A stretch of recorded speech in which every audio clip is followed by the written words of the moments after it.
Ah, how quickly do the rebellious spirits fly from the presence of this Queen! If at the hour of death we have only the protection of Mary, what need we fear from all our infernal enemies? David, fearing the horrors of death, encouraged himself by placing his reliance on the death of the coming Redeemer and on the intercession of the Virgin Mother. For though, he says, I should walk in the midst of the shadow of death, thy rod and thy staff, they have comforted me. Cardinal Hugo, explaining these words of the royal prophet, says that the staff signifies the cross, and the rod is the intercession of Mary, for she is the rod foretold by the prophet Isaiah. And there shall come forth a rod out of the root of Jesse, and a flower shall rise up out of this root. This divine mother, says St. Peter Damian, is that powerful rod with which the violence of the infernal enemies is conquered. And therefore does St. Antoninus encourage us, saying, If Mary is for us, who shall be against us?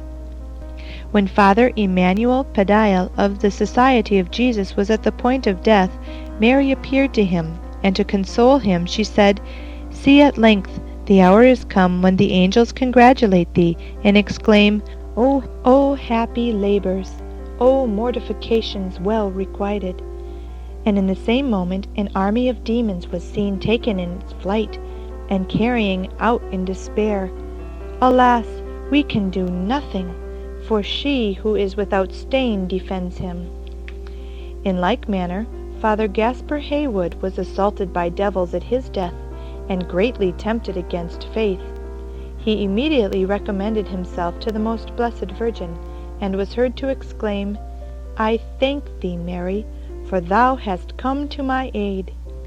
Saint Bonaventure tells us that Mary sends without delay the Prince of the heavenly court, Saint Michael, with all the angels, to defend her dying servants against the temptations of the devils, and to receive the souls of all who in a special manner and perseveringly have recommended themselves to her. The saint, addressing our Blessed Lady, says, Michael, the leader and prince of the heavenly army, with all the administering spirits, obeys thy commands, O Virgin, and defends and receives the souls of thy faithful, who have particularly recommended themselves to thee, O Lady, day and night. The prophet Isaiah tells us that when a man is on the point of leaving the world, hell is opened and sends forth its most terrible demons, both to tempt the soul before it leaves the body, and also to accuse it when it's presented before the tribunal of Jesus Christ for judgment. The prophet says, Hell below was in an uproar to meet thee at thy coming. It stirred up the giants for thee. But Richard of St. Lawrence remarks that when the soul is defended by Mary, the devils dare not even accuse it, knowing that the judge never condemned and never will condemn a soul protected by his august mother. He asks, who would dare accuse one who is patronized by the mother of him who is the judge? Mary not only assists her beloved servants at death and encourages them, but she herself accompanies them to the tribunal seat of God. As St. Jerome says, writing to the Virgin Eustochia, What a day of joy will that be for thee, when Mary, the mother of our Lord, accompanied by the choirs of virgins, will go to meet thee. The Blessed Virgin assured St. Bridget of this, for, speaking of her devout clients at the point of death, she said, Then will I, their dear Lady and Mother, fly to them, that they may have consolation and refreshment.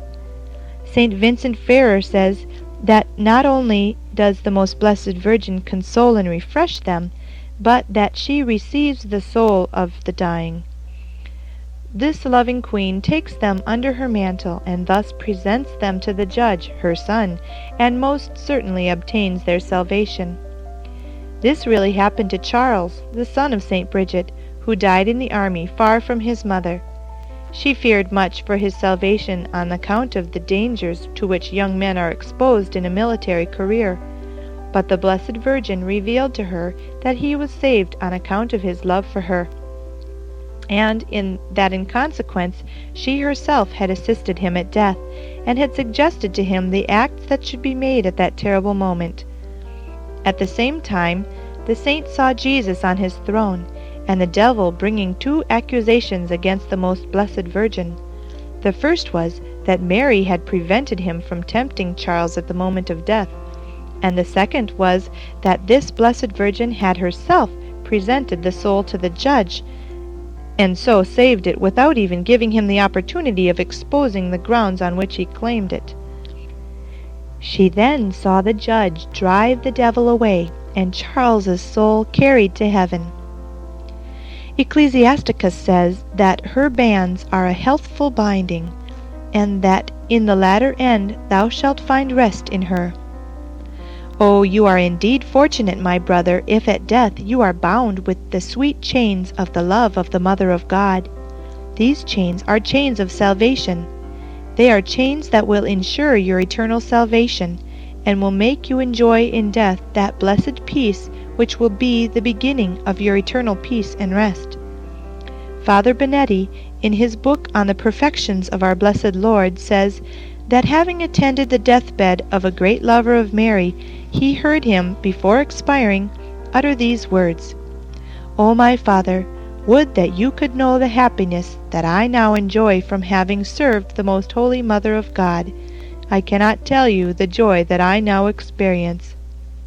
Father Suarez, in consequence of his devotion to Mary, which was such that he used to say that he would willingly exchange all his learning for the merit of a single Hail Mary, died with such peace and joy that in that moment he said, "I could not have thought that death was so sweet," meaning that he could never have imagined that it was possible, if he had not then experienced it, that he could have found such sweetness in death.